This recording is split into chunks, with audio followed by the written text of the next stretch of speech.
Welcome to the second Experts in Conversation program, which we are filming at AAIC in Philadelphia. I'm Dr. Sharon Brangman. I'm a geriatrician, and I chair the Department of Geriatrics and direct the Center of Excellence for Alzheimer's Disease at Upstate Medical University in Syracuse, New York. I'm here with faculty who are going to introduce themselves. I am Argonne van Harten. I'm a neurologist and researcher at the Alzheimer Center Amsterdam in the Netherlands. My name is Gemma Salvador. I'm from Lund University in Sweden, and I'm a full researcher interested in neuroimaging and fluid biomarkers in Alzheimer's disease. We will be discussing today several hot topics from the conference and what key disclosures may mean for our clinical practice. So we are going to start discussing the topic of timely and early diagnosis with a first question to both of you. What is timely exactly? Sharon, can you comment? So timely diagnosis is very important. That means picking up somebody who might have very, very early signs of memory loss, such as mild cognitive impairment or MCI, or even early Alzheimer's disease. And I think it's more important now than ever before because we have the ability to offer treatments to people. But in general, it's good to know if you have a disease like Alzheimer's early because you can participate in your care and in the planning and make your wishes known. And then you can help determine if somebody is eligible for any of the treatments and just get a general support process going because this is often a very long disease trajectory and people need a lot of support as early as possible. And in your experience, do people want a timely or an earlier diagnosis, for example, in the MCI stage? So yes, I have found that most people know something is going on and they want to know what it is. And most people are relieved when they know what they're dealing with. I think it's when it's a mystery that it's really stressful. And Gemma, from a research perspective, do you have anything to add? No, I think that now we have very good biomarkers that allow us easily to detect the AD pathology earlier and earlier. Of course, this has to be always linked to a specialist, a clinician that links this to possible memory problems or any other cognitive problems. But I think that we are in the right path of diagnosing as early as possible. Well, one of the things that I find really important in the United States are the workforce issues because we have a shortage of primary care doctors, geriatricians, and neurologists. And if we are going to make these diagnoses earlier and earlier, we have to be able to provide the support that people need so that they can get a timely referral or even getting brain scans and other things done in a timely way. And there are severe shortages right now in the healthcare workforce that could be a big issue. Right. I really think that could be could be called a global issue. Resources are limited, and in terms of you cannot give a diagnosis and then say good luck with it. You'll have to follow up and provide appropriate care and appropriate guidance. Also in terms of what can you do not only for disease-modifying treatment, but for the whole patient in their individual situation. So I really appreciate that you're saying that, and I really agree that it's going to be a big issue also across the world. Well, these are not quick conversations, and we're often talking to caregivers, adult children, spouses and partners, because everybody is impacted by this disease. And our current workflow makes it really hard to spend an hour or more with people to really talk about this. So that's something that has to be looked at in terms of our healthcare delivery system. Right. And should we then at some point consider doing biomarkers for Alzheimer's disease when people are still cognitively unimpaired? I think that we are not there yet in the clinical setting. I think that this could be a very good line of research and to try to understand the pathology and understand how the disease progresses. But I don't think that this can be done in the patients at the moment in the clinical setting. I think that is a good research plan for the moment to understand the disease progression and also to see if we can treat these patients earlier, but not yet in the primary or secondary care. So I actually agree. I think it's really important also to realize what an abnormal biomarker at a cognitively unimpaired or subjective cognitive decline stage means. And the answer at this point in time is uncertainty. So prognosis is much more uncertain.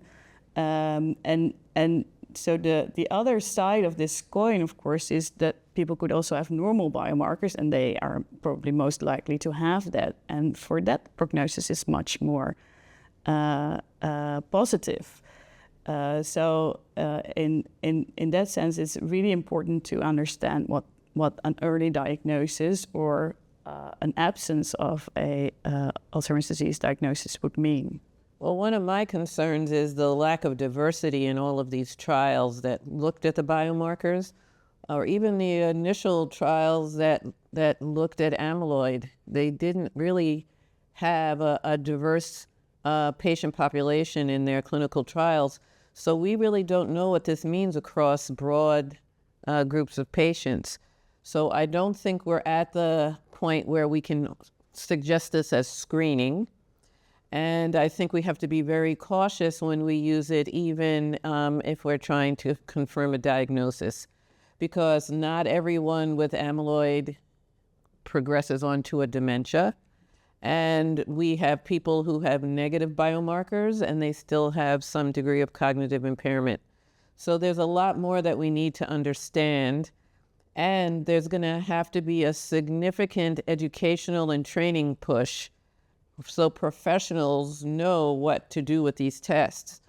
And in the United States, there is limited training in geriatrics, in dementia, in most of the training programs.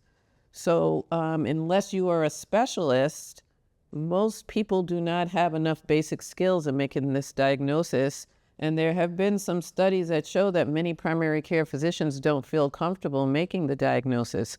So we need to have a big educational effort, not just to healthcare providers, but also the general public, because otherwise I think we could cause a lot of anxiety and distress that would be unfortunate without clear understanding of what all the implications are. Yes, and I think the thing that I don't know about you, but the thing that I explain most in my day-to-day work is the difference between dementia and Alzheimer's disease.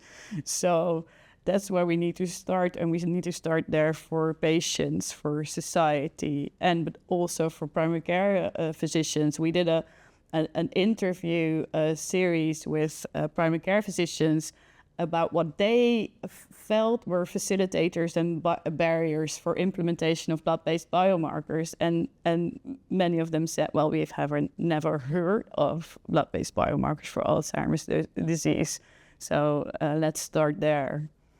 Yeah, I fully agree, because as researchers, sometimes we give some things as understood, and we are used to work with this kind of data, and we know what is good and what is bad and what can happen, but maybe the healthcare system is not so well prepared for that. So I think it's very important. So the clinical application of research is very, very important.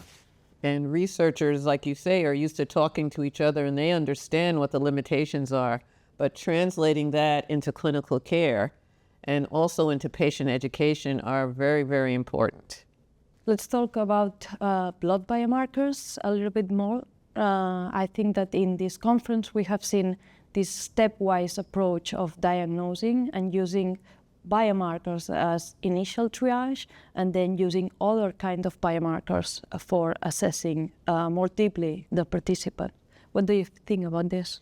So there may be a role, because right now we would have to get an amyloid PET scan, which is expensive, and many insurance companies won't approve it in the United States.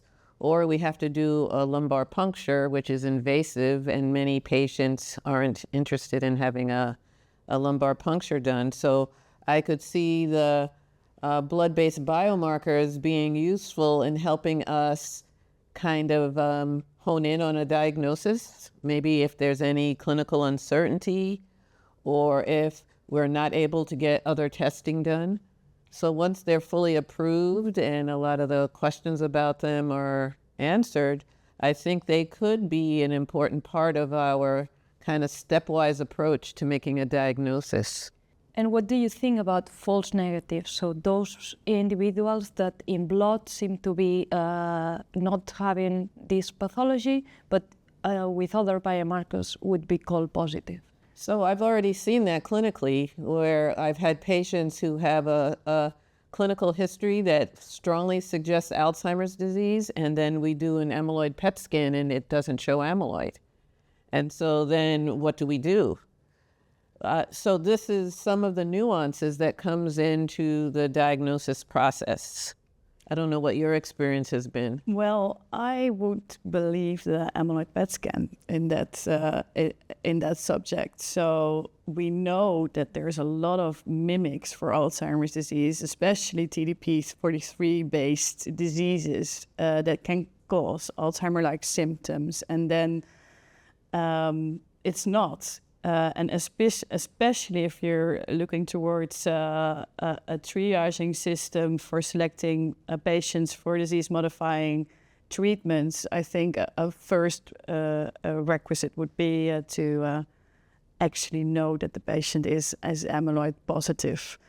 And in that sense, if that is the goal, then using plasma biomarkers early in the triaging process, as we have also heard during this conference, can really save on other investigations like MRI, like CSF or PET.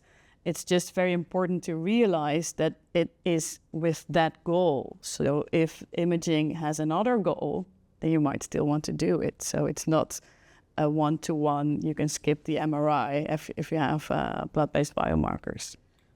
Well, we're still going to need to get amyloid PET scans, because that's how you monitor the monoclonal antibodies' effectiveness, right? We have to get serial MRIs. So I don't see amyloid PET scans being out of our conversation or our clinical tools that we use, but the biomarkers may add something that helps initially.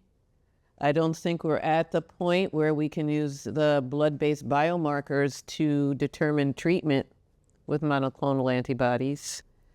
So it's probably going to be used in the early stages of making a diagnosis. Yeah. And what do you think about combining different biomarkers? We were saying now to use different steps, but we can also use them in combination with different at the same point. What do you think about this?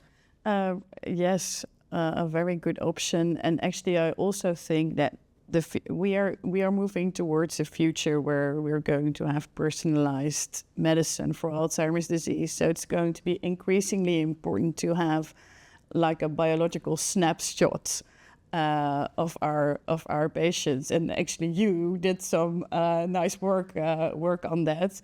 And I always feel that it's very, very important to realize that many things that we find on a group level, you mentioned the issue of diversity, but I think there's a lot more heterogeneity going on than heterogeneity by descent, for example, that we will probably going to have to cover to either find out who is most likely to have an effective treatment, with what should we treat them, and who is likely to have side effects.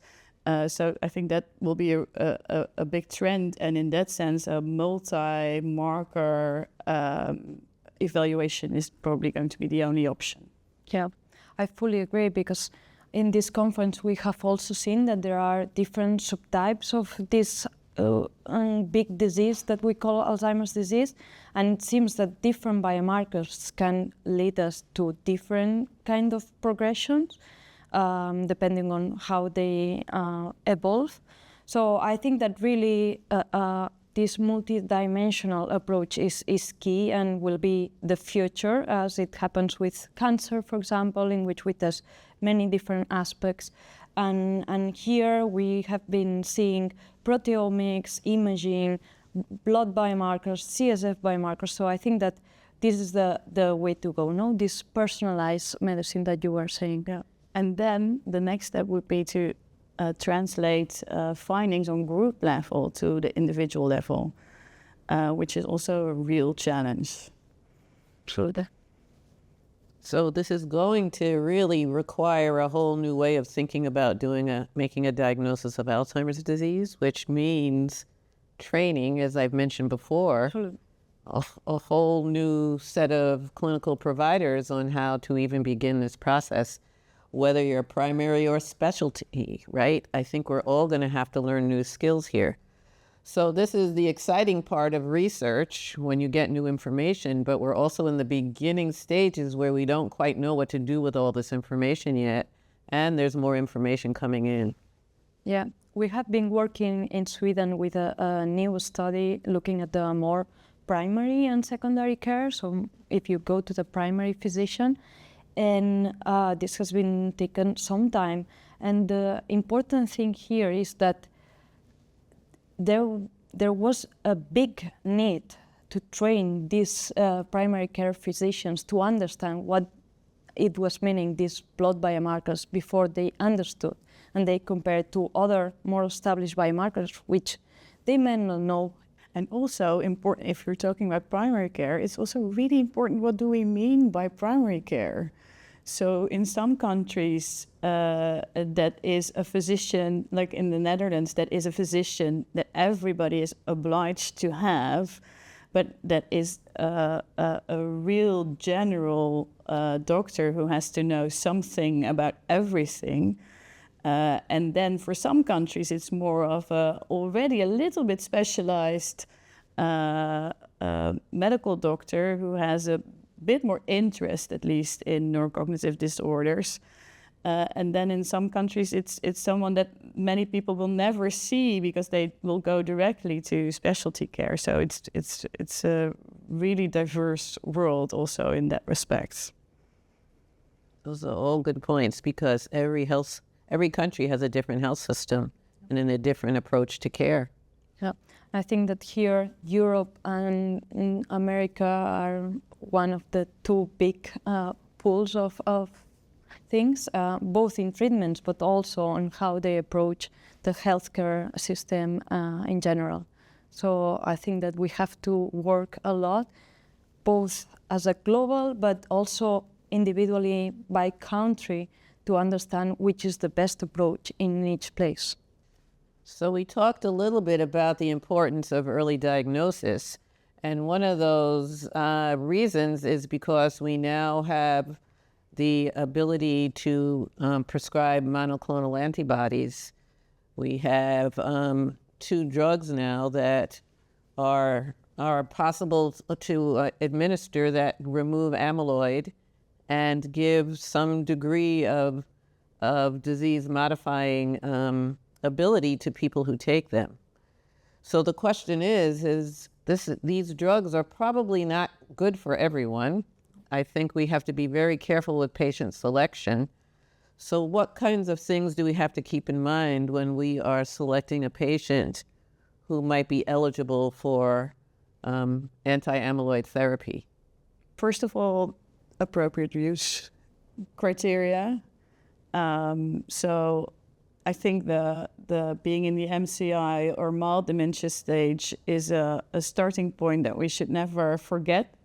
After that stage, the scales flip, in which you don't have any benefit and you do still have side effects. And then vascular comorbidities are a really important contraindication. And then there are some, let's say, discussion points probably, right, with ApoE4 genotype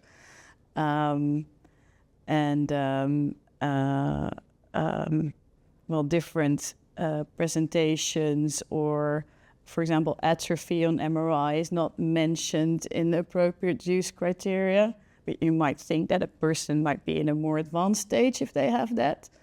So that would also be, you are the one with experience in our group. How do you handle these issues? So we have decided that we would select people who are as healthy as possible, certainly MCI, early Alzheimer's disease, but probably not on anticoagulants. I think that's too big of a risk factor. We also would have to check ApoE, and that often requires some genetic counseling. So there's a lot of infrastructure that goes into prescribing this medication, which has given us some challenges because we have to interact with so many different specialties and providers in order to do this in a safe way. And there are a lot of questions that patients will ask us, like, how long do we need to take this therapy? And how would you know when I can stop taking it? And do you keep following me with PET scans to see if the amyloid reaccumulates, and then do I need another dose? And we don't have answers to a lot of those questions. And so that has been a big issue. And then patients have asked, how will I know if the drug is working? You know, I already get questions about, will I be able to do the New York Times crossword puzzle? Yeah. And I say, well, did you do it before? But people want to know, how do they know if it's working and if all the effort that they're going through to take these medications is paying off? And the honest answer is, we may not be able to tell. No, I think we're probably never going to be able to tell that exact thing, only if we ever get a treatment which fully stabilizes the disease. But when there's decline, there's a lot of natural variation in the course of Alzheimer's disease. There's a recent publication by Peter van der Veere, who really looked into those different trajectories. And there's so much variation that on a group level, that on an individual level, it's never going to be possible to say, okay, but you seem to have an effect. It's always, you could have been a relatively stable person already. So maybe it's amyloid clearance, that has to be the surrogate marker. Fast amyloid clearance, then we know that the drug is doing what it's supposed to be doing. And then the question becomes, should we then stop it? Right. So there's a lot of concern with some of my colleagues about using a medication where they don't know what all those endpoints are. Yeah. And they don't know how to explain that to patients. So that's been one of the concerns. The other one we have to discuss are the out-of-pocket costs. And I have patients who are on limited incomes, and they have to be able to pay the co-pays for all the visits for the infusion chairs and for the MRIs and the medication. So that's another piece that we have to take into account. We recently had a patient where the wife is a very strong advocate for her husband, and he has moderate Alzheimer's disease, very clearly not a candidate. And she says she does not care because Alzheimer's is a terminal illness, and she wanted him to have this medication. And we had to explain that it's not clinically indicated and we cannot prescribe it. So we have a lot of conversations to talk with families who are struggling to figure out what's the best thing to do for their loved ones. I think that we have done a very important step with this treatment, but there is so much that we don't know still, and that we will learn only when we use them on patients. Unfortunately, it is the only way to have responses to these questions. So there's also been concern that we've spent the past 30 years looking at amyloid, and we know that's not the only factor that comes into play. And we still need research to see what other factors may be involved with Alzheimer's disease. We haven't looked at inflammation. There are a number of other possibilities, and we know this is a complex illness. It's unlikely that one medication is going to be the final treatment. It may be that people need to take a combination of therapies. There's increasing evidence that some of the glucose medications may have a role, semaglutide among others, right? And is that going to be part of it? There's some indication that there could be an infectious role in some people, maybe related to the herpes virus. So I don't think there may be a single path. Yeah. But this is what we have right now. Right. And also, but also there's hope, I think, in that sense, in the sense that I think everybody realizes that there's still a lot to learn about the disease. And also if you look at current treatment options currently in development, it's a much more broad palette of options already being investigated. So in that sense, I think there's real hope that we will go from first option to best option for anti-amyloid, for example, and then to multiple options for combined therapy or sequential therapy or something. Yeah. Well, it's definitely a big step, considering when I entered this specialty several decades ago. We won't get into the specifics, but there was very little we could do. Yep. I remember we used to give high doses of vitamin E and estrogen and all of these things that have been completely debunked. Yeah. So this is really the first time we have something that may look like we are benefiting from all the years of research. Yeah. And I think that it's very important what you said about the hope and the different clinical trials that are now under development with different types of targets. We have now seen some very nice results of an early trial on tau, but it seems that there are some others on inflammation, as you were saying, also very interesting. So they are still early, but I think that the field is moving in the right direction. And having at least one treatment approved, or in this case two, I think that it also helps the field into putting money on this, which is important, very, very important.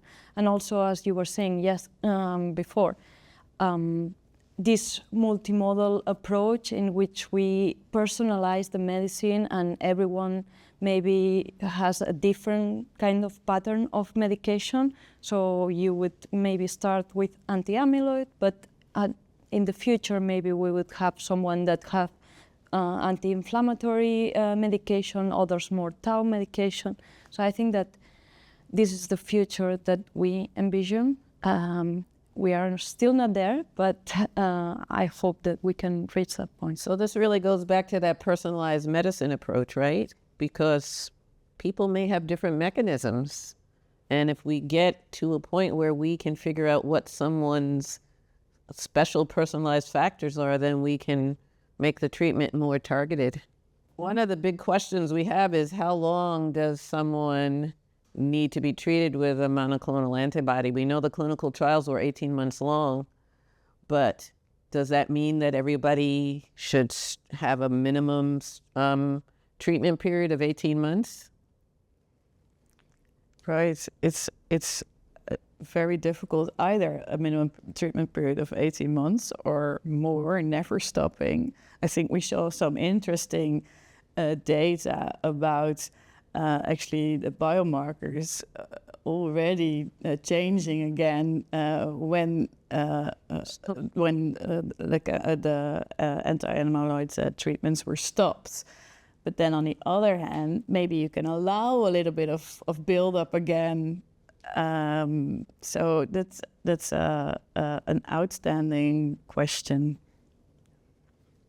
Yeah, that we don't have any information. And so another important piece of these therapies is participating in some sort of database so that we can get real world information about these drugs, because there are so many unanswered questions. And that can be a pro and a con for many doctors who don't have a research setup or the ability to collect data. The data has to be collected in a way that's usable and can then be compared. And there's a lot of doctors who can't do that. But there's a definite need for more information past that 18-month period.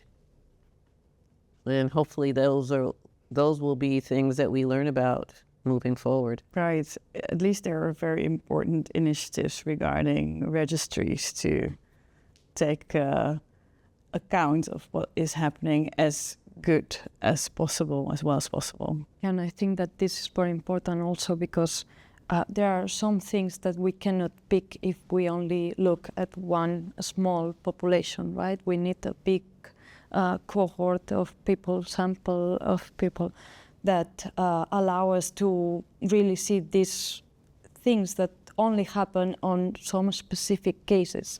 And for that, we need to collaborate all together to see, to be able to see them. Another challenge for a lot of my colleagues have been the side effects related to these medications, specifically ARIA, because they find that very scary and they are concerned about causing harm to patients. And we know that ARIA is most likely to happen in the first few months of treatment, and the majority of people don't have significant side effects from it. But we don't know what the long-term effects of ARIA are. We don't know that if, a year or two later, what are the clinical implications? Again, this is something that will only be learned with more information and participation in registries and databases. But when I explain it to patients and they hear about swelling or small bleeds in the brain, that's very concerning, of course, even if it's mild and even if they don't feel it or, have any symptoms, that's something that's of pretty significant concern. Just the thought of having swelling, of course, or hemorrhages, that doesn't sound like something that you might ever want to have. Right.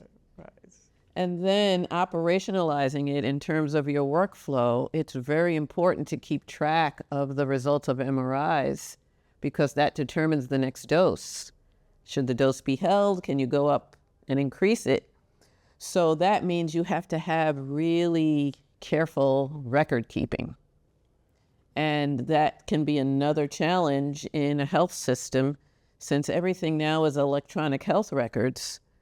Getting an electronic health record to adapt so that you can collect information and create some sort of spreadsheet even so that you can keep track of ARIA and doses and when somebody's MRI is due. That is a pretty big piece of infrastructure to kind of put in place to make sure that you're prescribing these medications and that you're monitoring them in a safe manner. Right. And aside from the extra amount of work that is taking all these images to these patients, right? Which is not small. That's very true too. So you are getting more scans, and then that means you need to have a neuroradiologist or radiologist who understand ARIA and can diagnose it and pick it up. Sometimes it's very subtle. Right. So in that respect, maybe central reads would be an option, right? I would also feel much more confident if an experienced neuroradiologist with experience in ARIA would look at the MRIs versus someone with less experience, maybe at a more local hospital or clinic. And then maybe could we replace it by AI? Would that be an option. So there's the AI question, which comes up a lot lately. I think that AI has been helping a lot in a lot of aspects in our life, but we have to consider that this is really a serious issue, and we cannot leave things without knowing exactly which are the problems that it may have. So, of course, it's very good, I think, to do research on it and to try to get good models that can predict or visualize these areas as soon as possible. But I think that we are still not there, and we have to work a lot to be there. So, and you don't want any mistakes. Yeah. Right. Well, in terms of patient safety, that is a very big concern.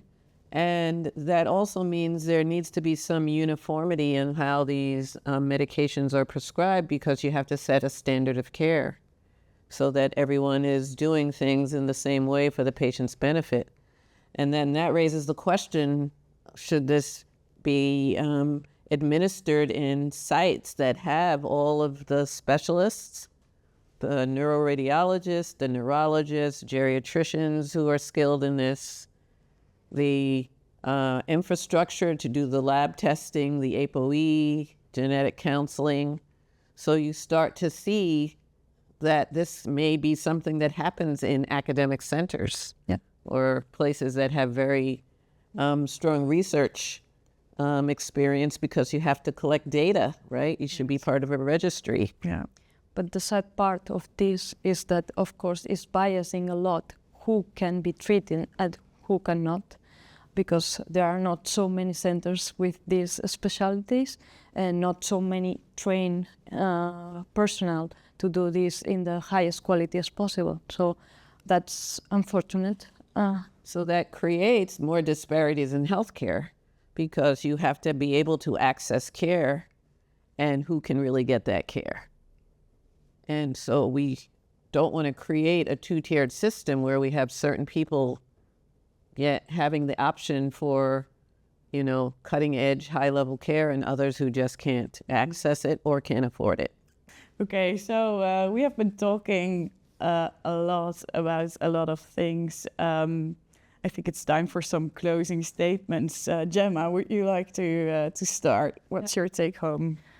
So I think as a researcher that might be with more on the biomarker side, and I'll leave you the clinics stuff, I think that we are on a very good path to try to diagnose Alzheimer's disease earlier and more precisely, but we have to continue working on that and try to involve as many people as possible and try to collect this heterogeneity that you were referring before. So I think my kind of take-home messages is that there's a lot of new information, a lot of excitement and possible hope that we are starting to crack this disease that is so terrible for so many people, but a little bit of cautious optimism, because there's still a lot we don't know, and we don't want to unnecessarily raise expectations for patients who come and ask a lot of questions that we don't have the answers to yet, but are so desperate because this is such a terrible disease. So we really need those skills in helping communicate to patients what may be good for them and what makes sense and what may not make sense. There may be some shared decision-making that has to come into play here, where patients hear the information and decide if they're going to move forward or not. And for someone who works with so many varied groups of people and patients, I am a little hesitant when I think I may be participating in a treatment that may not be available to everyone, or we don't even know if it's providing them with the care they need, because so much of the research has been on limited populations. So I always question my role in this whole process when people come and ask me, is this good for my mother? And I may not be able to tell them completely whether it is or not. So I want to emphasize that even with all of this new movement, we need to make sure that we are doing research on broad groups of people so that we can really make sure that we're coming up with treatments that may help others and may not help some, or could be good for everyone. We just don't know. There's just a lot of unanswered questions. Right. I fully agree. I think we should be honest about what we don't know and also be ambitious about what we want to know in the future. And I was also going to mention shared decision making, because I think that's the only way to help us further and guide our patients by looking at their individual priorities in life and their individual risk-taking behavior, for example, right? Some people are very conservative. Some people say, well, I want it like your example patients with the moderate Alzheimer's disease. I want it in spite of it being very risky and likely not benefiting me. So there's a lot of different people, and they all need to be taken into account individually in each decision. And then the last point would be education, just to get everybody. Very, very important. Not just for clinical providers, for also the general public. So I think that we can't move this field forward without making sure that we're bringing along all of the clinical providers who are on the front line doing this work every day, but also making sure that we're educating the public so that they can make good decisions as part of a shared decision-making process. Right. Well, thank you so much for your attention. If you have any questions or comments on our discussion today, please use our question hub. Please also complete the evaluation form so we can continue tailoring our content to meet your needs. Thank you.